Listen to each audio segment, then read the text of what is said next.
बिस्मिल्लाहिर्रहमानिर्रहीम। अस्सलाम वालेकुम व्यूअर्स, मैं हूं शेफ़ सारा।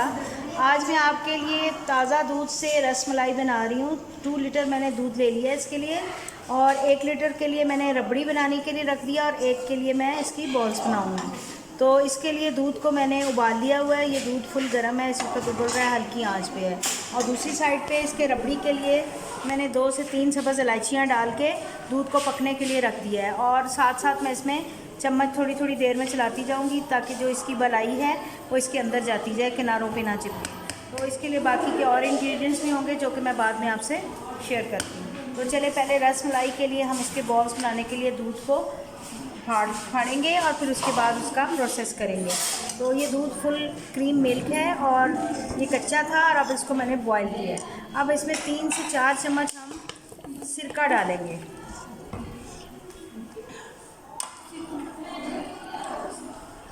सिरका डालने के बाद जब ये फट जाए तो फिर हम नेक्स्ट प्रोसेस करेंगे। मैं मिलती हूँ आपसे 2 से 3 मिनट के बाद।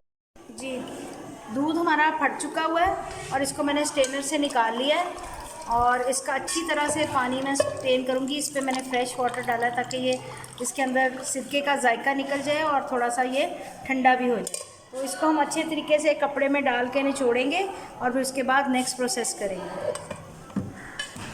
जी, इस तरह से आपका ये दूध फट जाएगा, और इसको मैंने अच्छे तरीके से ठंडा करके इसका पानी मैंने मलमल के कपड़े के साथ निचोड़ दिया है। अब ये इस वक्त ये भुरभुरा सा है। अब हम इसको अच्छे तरीके से मैश करेंगे, फिर ये आपस में चिपक जाएगा और इसमें लचक पैदा हो जाएगी। तो मैं इसको थोड़ी देर 2 से 4 मिनट अच्छे तरीके से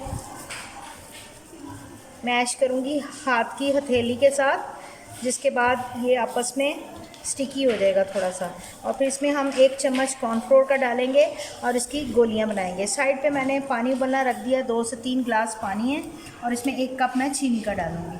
तो ये गोलियां बनाने के बाद हम इसमें 10 से 15 मिनट बॉईल करेंगे ऊपर ढकना लगा के, और फिर उसके बाद साइड पर हमारा दूध रेडी हो रहा है। तो नेक्स्ट प्रोसेस करते हैं हम। ये देखिए भुरभुरा था ना जी, इसको मैंने अच्छी तरीके से नरम कर लिया हुआ है। अब इसमें हम 1 टीस्पून कॉर्नफ्लोर का डालेंगे और इसको अच्छे तरीके से हम मिक्स कर देंगे। साइड पे हमारा पानी उबल रहा है, उसमें 1 कप चीनी का मैंने डाल दिया हुआ है। इस तरह से चपटे इसके थोड़े से बॉल्स बनाते जाएंगे, छोटे छोटे।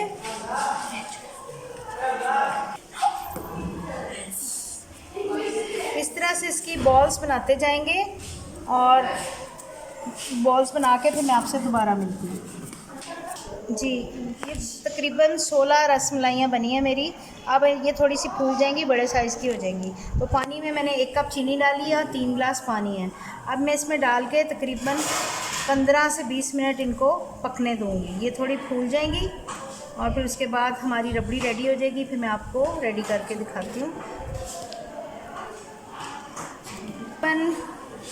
10 से 15 मिनट मैं इनको बॉईल होने दूंगी। तो इसको ढक के हम पकने के लिए रख देंगे। रबड़ी को ज़्यादा जायकेदार बनाने के लिए इसको हम थोड़ी सी बर्फ़ी या खोया डालेंगे, ताकि इसका ये टेस्ट ज़्यादा अच्छा हो जाए।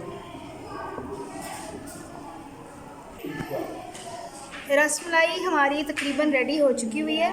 अब इसको हम 10 से 15 मिनट थोड़ा सा चीनी डाल के दूध ठंडा करके उसमें डिप करके रहने देंगे। उसके बाद हम इसको बाउल में निकालेंगे। तो ये मैं मिलती हूँ आपसे 15 मिनट के बाद। जी, 10 से 15 मिनट मैंने दूध में डिप किया था इनको, और अब मैं इसको रबड़ी में डाल रही हूँ, और इनको अच्छे तरीके से हम चिल्ड करेंगे और फिर इस्तेमाल करेंगे। तो इस पर आप ड्राई फ्रूट्स जितना आपको पसंद हो, जो भी पिस्ता बादाम आप डाल सकते हैं। मेरे पास इस वक्त बादाम हैं जो कि मैं इसके ऊपर डालूँगी, और इसको फ्रिज में रख दूँगी। अच्छे से ठंडा हो जाएगा खाना, फिर हम इसको इस्तेमाल करेंगे। मज़ेदार सी रसमलाई रेडी हो चुकी है। उम्मीद है कि आपको रसमलाई की ये रेसिपी बहुत अच्छी लगेगी। आप इसको लाजमी ट्राई करेंगे। मिलते हैं अगली रेसिपी के साथ। अल्लाह हाफ़िज़।